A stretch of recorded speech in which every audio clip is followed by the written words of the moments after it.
Bon, Dark Souls 2 est probablement le Souls le plus clivant, notamment avec son édition Scholar of the First Sin. Bon, il est aimé par certains, détesté par d'autres.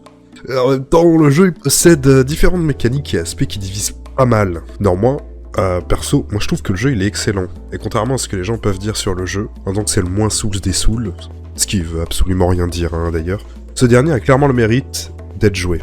Même si, soyons honnêtes, il y a quand même certaines choses à savoir afin de profiter pleinement du jeu. Cette vidéo s'adresse vraiment aux gens qui n'ont pas fait le jeu, c'est une liste non exhaustive, il y a sûrement d'autres points à traiter. L'adaptabilité, ou plutôt l'agilité. Une des premières choses qu'on entend sur DS2, c'est l'adaptabilité.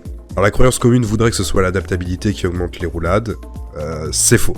Ou plutôt pas totalement. La statistique qui augmente les roulades, c'est l'agilité. Et plus précisément, ça augmente l'invulnérabilité des roulades. Je disais pas totalement faux, c'est que pour augmenter cette dite agilité, faut augmenter l'adaptabilité. Il y a aussi la statistique de mémoire qui permet d'augmenter l'agilité. D'ailleurs, l'agilité ne permet pas que d'augmenter ses frames d'esquive sur les roulades. Ça permet notamment de régler la vitesse du changement d'arme, la vitesse pour bloquer un coup, et surtout, la vitesse à laquelle les items sont utilisés. Sachant que, parmi les items, la fiole d'estus est comptée. C'est-à-dire que vous pouvez boire votre fiole d'estus plus rapidement. Numéro 2, les branches anciennes embaumantes.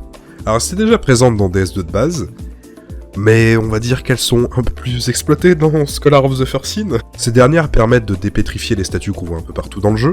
Attention avec leur utilisation, en effet, certaines statues sont secondaires, néanmoins d'autres sont obligatoires pour continuer le jeu. Et certaines, bien que non obligatoires, permettent de débloquer notamment des feux dans des zones bien chiantes. Alors attention, le jeu ne va pas non plus vous softlock, vous avez toujours moyen d'en obtenir une en explorant dans certaines zones que vous n'avez pas encore vues, ou alors dans des zones que vous n'avez pas explorées totalement. Concernant la gestion de ces dernières, faites au feeling, c'est-à-dire que vous explorez les zones. Si vous voyez une statue, attendez avant de la dépétrifier, regardez s'il n'y a pas d'autres chemins dans la zone pour voir si vraiment c'est une statue secondaire ou principale.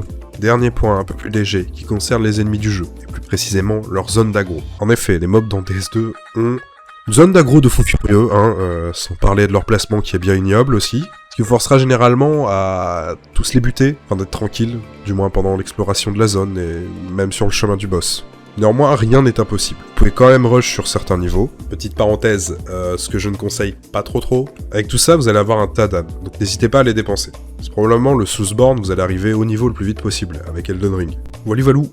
Encore une fois, c'est une liste non exhaustive, j'ai principalement pris mes infos sur le wiki DS2 et des vidéos de Guide à Funkyman que je vous conseille si vous souhaitez plus d'infos sur les Soulsborne et l'optimisation dans ces derniers.